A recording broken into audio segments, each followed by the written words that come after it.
Welcome back. All right, so as my rabbit's industrious chewing on some cardboard in a corner, uh, I'm sure you can hear that. Anyways, I want to talk about Columbus today. So I already talked about Vancouver. I want to talk about Columbus. This is actually the board I set up first, and you can tell because things have changed a little bit since I wrote the board up, but really the story's going to be the same. And what's interesting is, as I was putting this board together for Columbus, I was like, hey, it's a reverse Vancouver. So they're 10, 9, and 3 overall. They're 5, 4, and 1 in their last 10. And Columbus is kind of becoming a dark horse in the East. As crazy as that may sound, with the number of teams that have mediocre-ish records, there's definitely an opening there. So they currently sit 2 points behind the Philadelphia Flyers, who are the number 2 wild card in the East. They're 4 points now behind the Rangers. They have 2 games in hand on the Flyers. So there's no reason to think that Columbus can't make up that difference. The Flyers aren't exactly a juggernaut, right? So there's an opening there. You have Boston and Buffalo in the mix for that spot too, but it's definitely there for a team that gets hot. Now, where it gets tricky is they just finished a homestand, and they're 8-3-1 at home. They're 2-6-2 away from home. So when I was talking about Vancouver today, I was talking about a team that plays much better on the road than at home. Now we're going to talk about a team that plays much better at home than on the road.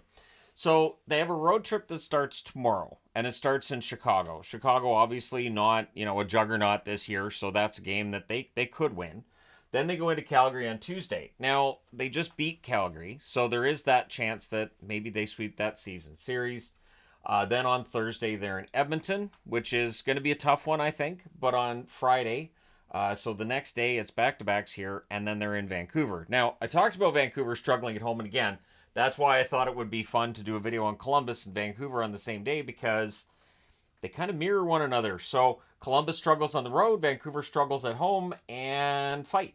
And that'll be next Friday.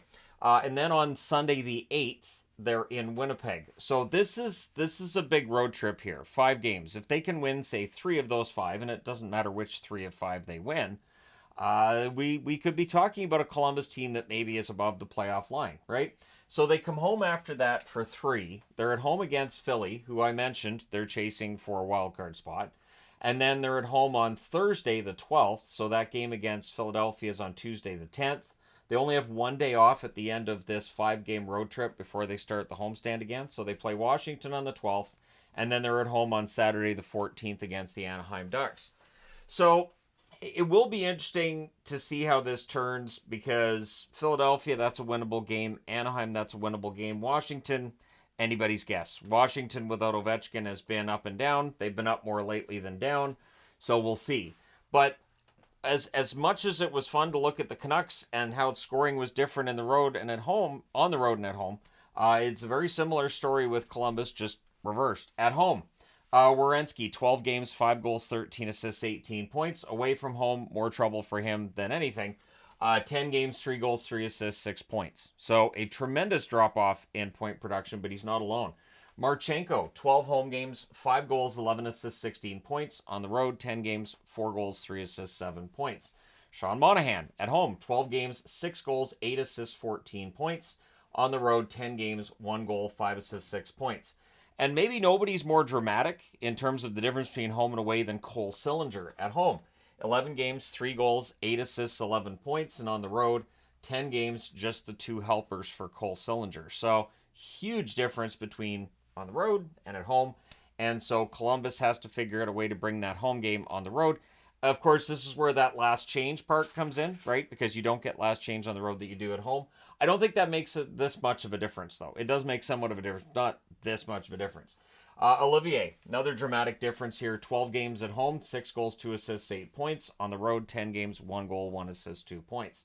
Voronkov, at home, 6 games, 3 goals, 5 assists, 8 points. On the road, 7 games, just the 2 goals. Kent Johnson also has played 6 home games, 3 goals, 5 assists, 8 points.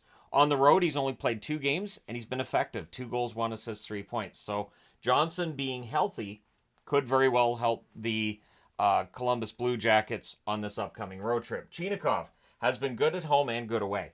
11 games at home, 4 goals, 3 assists, 7 points. On the road, 10 games, 3 goals, 4 assists, 7 points. Fantilli, similar numbers home and away, but definitely better at home. 12 games, 4 goals, 3 assists, 7 points. On the road, 10 games, 1 goal, 4 assists, 5 points. Damon Severson, similar as well, home and away. 12 games at home, 3 goals, 3 assists, 6 points. On the road, 10 games, 1 goal, 3 assists, 4 points. The goaltending has been not as stellar as I think Columbus would like it to be, but it does feel like Elvis is having a bit of a bounce back from last season.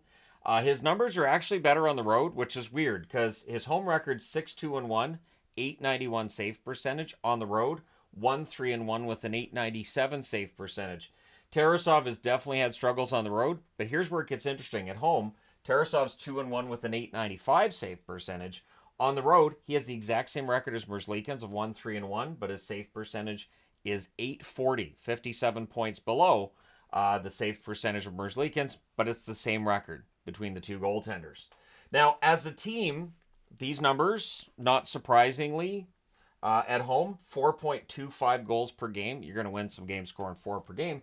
On the road, it's an anemic offense, 2.6 goals per game. And you can see the players who've had those struggles on the road. Werenski's the big one here to me. If Werenski can play on the road the way he does at home, A, Columbus is going to win more games, and B, he's really going to get into the Norris conversation if he can keep playing like this. Because at home, he's been absolutely fantastic. Goals against, 3.17 at home, which is high. On the road, it's an even 4. So 4 goals against per game just isn't going to get it.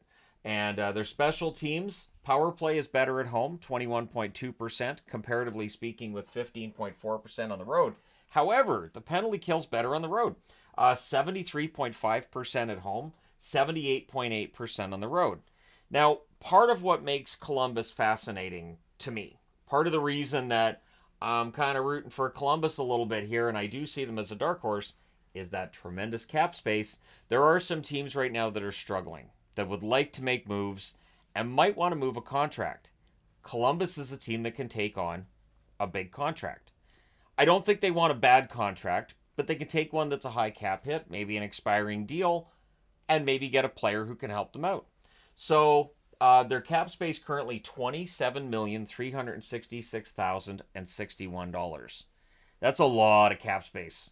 And again, we're in a league where about half of it is at the cap and maybe using LTIR to keep themselves below it. So Columbus could weaponize that cap space. And there's one of two ways you can go here if you're in charge of Columbus. You can look at this team and say, all right, we're barely outside the playoffs, but we're probably not going to make it. So we can take on bad contracts and add draft picks, and we're fine. Or you can look at it and say, we're in a position to add, take on a player you intend to use who's going to be good for you, who will help your team, and maybe you don't get that draft pick as well. So it's going to be interesting to see if they pick up players who there's a draft pick added because it's not a great contract, or players who are just going to help. That the other team had financial issues of trying to make additions. How many teams right now are using the cap every day to they're making moves every day to stay under the cap? Edmonton comes to mind, where they're moving players down, up, using LTIR here and there, and they're doing what they can to try to make sure they're accruing cap space and they're staying below that salary cap ceiling. Columbus could help them out for a price. Now, where it's also interesting with Columbus is the unrestricted free agents, because there's a lot of pending unrestricted free agents, and so do you keep these unrestricted free agents, or do you rent them out at the deadline? There's Corrali. Corrali's a good bottom six player. There are some teams that would come calling for Corrali if he's available. Olivier. Olivier's scoring goals this year. Now, it's basically just at home he's been scoring the goals, but it is going to cause some teams to maybe make an offer for Olivier. It's not going to be great, because teams understand that Olivier's goal scoring is probably just a temporary thing right now. Danforth, hardworking player. I could see him being rented out at the deadline. James Van Riemsdyk, Kevin Labanc, Zach Aston Reese, all depth options. We're on pretty favorable cap hits. Provorov has been talked about, that the asking price is a first-round draft pick. If this team stays in the hunt, do you maybe keep Provorov? So that's where the question comes in for me, is sure, you might consider moving the player, but maybe you don't have to. Dante Fabro has fit in really well in Columbus. I'd be kind of surprised if they don't find a way to sign him to an extension. And you got Jack Johnson, a veteran defenseman, who if they decide to move him, somebody will probably pick him up, but it'll be a late draft pick. And so how many of these players end up getting moved? Probably in the new year, probably late January, we'd start moving guys out, if you look at it that way. But do you if you're Columbus right now? Because again, they're only 2 points behind a wild card spot. Now, comparing this start to other years, and I felt like I should with Columbus, last year at this time, through 22 games, they were 6-12-4. The previous season, they were 8-12-2. So that's 2 straight seasons they got off to rough starts, and they weren't able to recover to make the playoffs. 2021-2022, they were actually 12-10 through their first 22 games. And the year prior, where it's just playing in your division, they were 8-9-5 through 22 games. So they haven't made the playoffs since 2020. They're trying to get back there. At least the players are. I don't know how the organization feels about it. I don't know if they're thinking, okay, if we can eke our way into the playoffs, that'd be great. But I think for Columbus fans, especially considering the loss of Johnny Gaudreau, if the team made the playoffs the season after the loss of Johnny Gaudreau, that would be something that fans I think would celebrate the fact this team overcame that and made the playoffs. But it sets up such an interesting storyline for this team. And I'd be very interested to see whether or not Columbus might be able to do something if they do reach the playoffs. Because this is a team where you don't have just one player you're able to shut down. This is a team where it's kind of scoring by committee, it's defense by committee outside of the Minute Muncher, Werenski. And so they could be a fascinating playoff team should they get there. But will they? Are they a dark horse to make it in the East? Or will this road trip cause them to fall off? If they win, and again, if they win 3 out of 5 on this road trip, I think they're in it. And I think it would behoove the team to at least consider, you've got all this cap space.